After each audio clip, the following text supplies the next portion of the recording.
Nesse bloco, eu queria começar falando um pouquinho do cinema, mas eu queria mesmo era falar da exposição que está acontecendo no CCBB do Rio de Janeiro, mostrando os 60 anos de carreira do Lima Duarte. Começa que ele me trouxe uma coisa linda, olha, que é o programa da exposição, que é a carteira de trabalho do Lima, não é? E aqui está o menino, mostrou para mim, Mel? E olha só que barato, é de verdade, é a réplica mesmo. Olha, carteira profissional, garoto de 17 anos. Com uma gravata. Com uma gravata emprestada, provavelmente, para ele fazer a Lima Duarte, profissão ator. A exposição ficou em julho, e de 29 de julho a 16 de agosto em São Paulo, e fica aqui no Rio até o dia 20, ou seja, até domingo. E tomara que viaje muito, né? Porque mostra toda a tua carreira com detalhes, os filmes, né? Entrevistas. É muito bacana. Bom porque tem filmes aí que eu acho que teriam merecido uma atenção um pouco maior do público, do espectador. Eu gosto de falar desses diretores, queridos Por exemplo, amigos. quais Joaquim filmes? Joaquim Pedro de Andrade fez filmes tão lindos, e para esse filme aí não se atenta muito, que é A Guerra Conjugal, baseado em contos do Dalton Trevisan, que eu acho um autor maravilhoso, né? Maravilhoso. Você tem fé? Não muita. Você quer vingança? Esse Guerra Conjugal é um filme bem importante. Você fez muitos, você disse que fez 57 novelas, né? É. Tem muitas minisséries. Muitas. E quantos filmes, você lembra, você sabe? 32 ao 32 todo. filmes. Mas aí só tem 28, né? Sim, mas porque vai do Eu, Tu, Eles, passa por Guerra Conjugal, o Rei Pelé. O Rei Pelé. Não é? Esse O Rei Pelé é interessante, porque é um filme ele é a história do Pelé, diz o Pelé que contou a história, que é real. Foi dirigido por um argentino chamado Carlos Hugo Christensen, que morreu ano passado, aos 100 anos de idade. E o roteiro é do Nelson Rodrigues. Olha, que bem, falando em Nelson Rodrigues, você fez os Sete Gatinhos. Fiz os Sete Gatinhos, que também é do Nelson Rodrigues. Mas o roteiro do Rei Pelé é bem rodriguiano. É? Eu faço um jogador de futebol fracassado, e vem quando o Pelé conta, o Pelé, e tem isso no filme, que ele vinha de Bauru para Santos, veio de trem, né? E era um criolinho, né? 16 anos, 15, 16. E ao lado dele vinha sentado um sujeito. Aí passaram por um campo de várzea, havia um jogo de futebol, ele ficou olhando atento o jogo. O sujeito perguntou para ele: você gosta de futebol? Ele disse: gosto muito. Futebol é uma desgraça. Ele disse: eu vou jogar no Santos. Uma desgraça, vai ser desgraça da tua vida. Futebol vai te desgraçar. E mostrou a perna dele estava toda quebrada, toda torta. Eu era jogador, olha o que fizeram comigo, hoje eu sou um fracasso. Coisa de Nelson Rodrigues. E quando o Pelé voltou da Copa do México, em 1962, onde ele teve uma lesão bastante grave, esse sujeito marcou muito a vida do Pelé. O Pelé voltou dispensado, porque ele fez só um jogo contra o México, teve aquela distensão e foi dispensado. Quando ele chegou em Santos, tinha uma aglomeração na frente da casa dele. Era um sujeito morto, na frente da casa. Aquele sujeito. E cobriram, o cara estava morto, cobriram com o jornal e a manchete: Pelé inutilizado para o futebol. Coisa de Nelson Rodrigues. Coisa de Nelson Rodrigues. Nelson Rodrigues. E você passeou aqui pelo João Ubaldo, fez Sargento Getúlio. Né? Você também teve, digamos assim, além do talento, uma certa sorte, né? Para fazer autores, né? Muito grandes, roteiristas e adaptações muito boas. E o Sargento Getúlio é maravilhoso. Eu gosto muito do filme também. Osmicê, tem ambientes em Aracaju, hein? Coisas, gente a seu favor.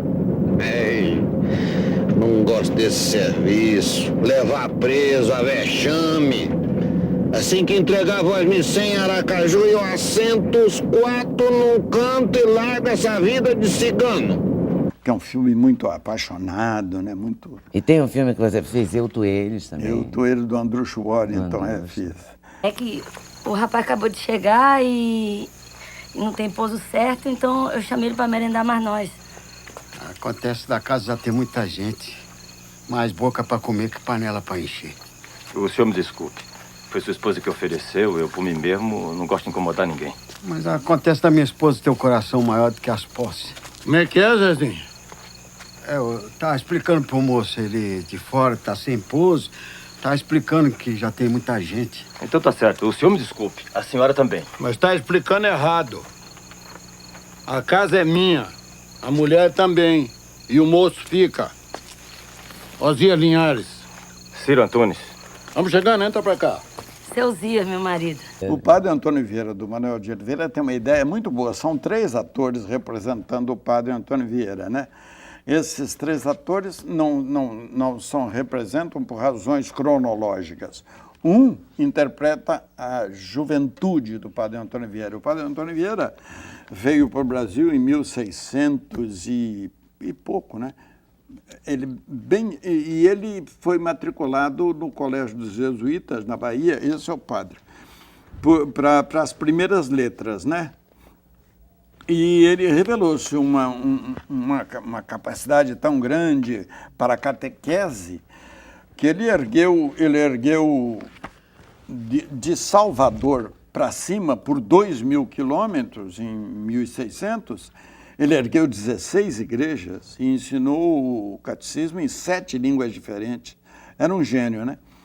E com 17 anos, ele já era, 18 anos, já era professor no Colégio dos Jesuítas. E a primeira grande lição dele, os alunos chegaram e perguntaram, padre, o que podemos fazer para ajudar o gentio, que era a população de Salvador, índios, negros, escravos, holandeses, espanhóis, portugueses? E ele teria dito, aprende a língua deles. Ou seja, você não ajuda ninguém se não dominar o universo cultural dele. Essa é uma grande lição. Então, o primeiro intérprete interpreta esse homem que descobre o outro, recém-vindo da Idade Média, né? Onde os homens eram todos assim, para cima. Veio a Renascença e o homem olhou de lado. Quando o homem olhou para o lado, descobriu o outro, que é a grande descoberta humana. E quando ele descobriu o outro, ele se preocupou com o universo cultural dele e começou. Então, este personagem do Manuel de Oliveira, este padre Antônio Vieira, interpreta a descoberta do outro. E depois vem um outro ator, Luiz Miguel Sintra, que vai para a Europa falar dessa descoberta, do que ele descobriu, do que era o outro para ele.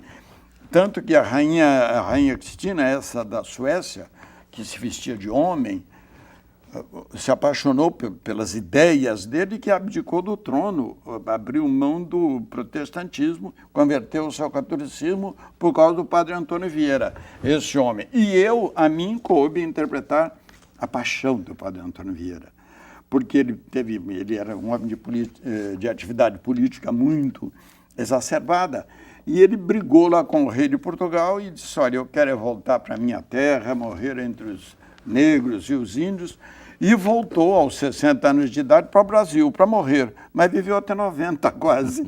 Então, a morte dele foi pouco. Primeiro ele perdeu as pernas, depois os braços, depois não enxergava mais, não ouvia mais, mas o cérebro continuou vivo e vital, como o do padre Antônio Vieira. A mim coube interpretar, então, a paixão dele. Esse é um detalhe muito sutil do filme.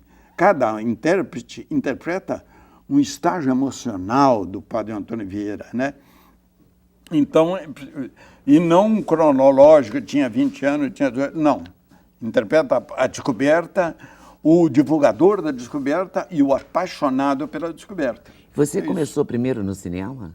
Porque eu falei que a primeira novela foi de 51, mas agora eu estou dizendo que o primeiro filme foi de 49. Não, eu comecei em 1946 na Rádio Tupi de São Paulo. Aí como que é? Locutor, radioator? Técnico de som. Técnico não podia de som. falar, porque eu cheguei em São Paulo num caminhão e dormia embaixo do caminhão, no Mercadão em São Paulo, que era perto da zona. Na Rua Imorés e Rua Itaboca, que era a zona do Meretriz em São Paulo. Em 1946, logo depois da guerra, quando meu avô abriu mão da nossa guerra particular, eu me puseram em cima do caminhão e eu vim para São Paulo.